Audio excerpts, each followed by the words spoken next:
48,390 crores is the revenue that BCCI earned out of selling IPL's media rights. And do you know what is the amount that it pays to the IPL's winning team out of this? Just 20 crores. So then where is all the money going?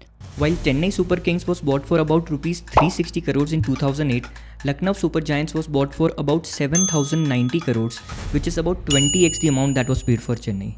This is business. So then how are the franchisees making money? And while most of us end up thinking that BCCI is a government body, it actually is a private body registered as a charitable organization and has a very healthy looking P&L. What? Hi everyone, I am Diptanshu Jain, and today we will not only understand but also closely analyze the interesting business model of IPL, out of which all stakeholders are making tons of money. The model is a bit complex to understand due to the number of stakeholders involved in this business.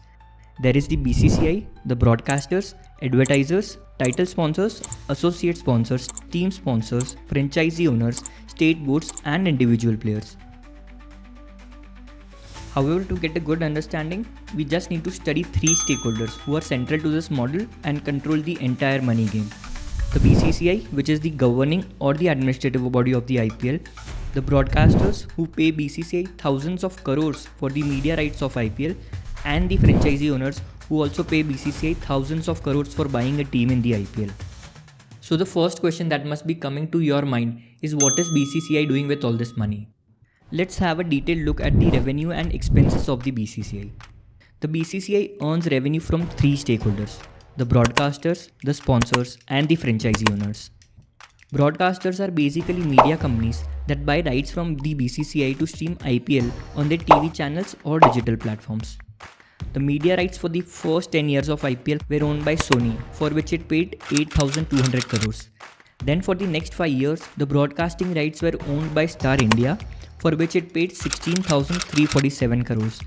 And in 2022, all records were broken when the media rights were sold to Disney Star and Jio Cinemas for about 48,390 crores, which made IPL the second most expensive league in the world, with a per match value of about 118 crores. In other words, each ball bowled in IPL is worth rupees 49 lakhs. Coming to sponsorships, IPL has two kinds of sponsors: title sponsors and associate sponsors. Title sponsors, as the name suggests, is a brand which gets their name associated with the IPL title. Like currently, Tata has bought the IPL title sponsorship for 5 years by paying 2,500 crores, and that is why we see the name Tata IPL everywhere. Associate sponsors, on the other hand, pay money to BCCI to get their name associated with other smaller aspects of the game. Like you must have heard Seat Tires being associated with strategic timeouts, or Cred being associated with the power play. Coming to the franchisee owners, the BCCI earns two kinds of revenue from them: the franchisee fees and 20% of the overall franchisee revenue. The franchisee fees is simply the amount that a franchisee owner pays to buy a team in the IPL, and this is usually paid in installments over a period of 10 years. For instance, teams like CSK, MI and RCB, which started playing in 2008, were bought for about 300 to 500 crores, and the owners are already done paying this amount to the BCCI.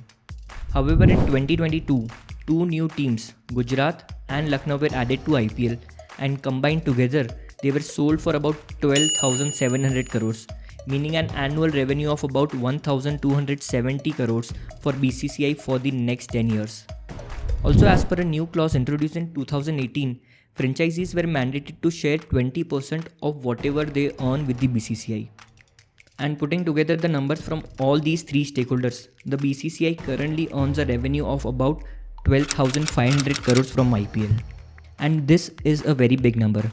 Just to give you perspective, the revenue of a giant firm like IRCTC was about 4,270 crores in FY24, and 12,500 crores is more than 2.5 times this number. But the question that still remains is, what does BCCI do with all this money? Let's look at the expenses of BCCI. Whatever revenue BCCI earns out of broadcasting rights and sponsorships, it passes on 50% of it to the franchisees. Another big expense for the BCCI is the payment to state cricket boards. BCCI actually pays 70% of whatever it earns from the franchisees, the income we've talked about here, to the state boards. And then there are other expenses for the BCCI, like league expenses of about 200 to 300 crores and the prize money for the top 4 teams, which is about 50 crores. Putting together all the numbers, BCCI has expenses worth about 7,000 crores currently. And if we calculate the profit of BCCI, which is simply revenue minus expenses year, BCCI makes about 5,500 crores of profit from just one season of IPL. Again, to give you perspective, this is 5 times the net profit of IRCTC in FY24. And this is also what the actual numbers look like. If you look at the annual report of BCCI, in 2023, its revenue from IPL was about 11,768 crores. Its expenses were about 6,648 crores and it made about 5,120 crores surplus money or profit from IPL. Now let's look at the P&L of the next stakeholder, which is the franchisee owners. A franchisee like Mumbai Indians or CSK has 4 main revenue channels: the central revenue share, sponsorships, tickets and merchandise sales, and the prize money. The central revenue share is nothing but the 50% revenue from broadcasting rights and sponsorships that BCCI passes on to franchisees, as I mentioned earlier. The franchisees also earn money from team sponsorships. If you look at Dhoni's or Kohli's jersey, cap or helmet carefully, you will see at least 7 to 8 different brand logos or names on them. All of these brands are nothing but team sponsors. Franchisees make money in the range of 100 to 200 crores just from team sponsors currently. Additionally, they also make money from the ticket sales of the 7 games played at the home venue of each franchisee, and also make a small fraction of money from the sale of its merchandise like jerseys, caps, keychains, etc. And lastly, the winning team also gets the prize money. Adding the numbers from all the channels, a strong IPL team makes about 7 to 800 crores per year in revenue currently. Coming to expenses, the first major expense for any IPL team owner is the franchisee fee, which, as I mentioned earlier, is usually paid over a period of 10 years, and teams like CSK, MI, RCB, which started in 2008, are already done paying this expense. The next major expense is the players' salaries. This includes 2 parts: the auction purse of 120 crores, which each team uses to bid for the players before the IPL season begins, and the player match fees, which has been introduced this year and has been fixed at 7.5 lakhs per match per player. The next major expense for the team owners is the 20% of their overall revenue that they have to share with the BCCI. And teams do not complain about this because most of their revenue is also coming from the BCCI. And the last major expense for the franchisees is the cost of support staff, other operational and administrative expenses, which currently varies from about 80 to 150 crores for different franchisees. Adding all these expense items for teams like CSK or RCB who have already paid up their franchisee fees, their total expenses would look like somewhere in the range of 400 to 500 crores against a revenue of about 700 to 800 crores. This means that even teams are making healthy profits in the range of 200 to 300 crores in this business model of IPL. And this is how the actual numbers also look.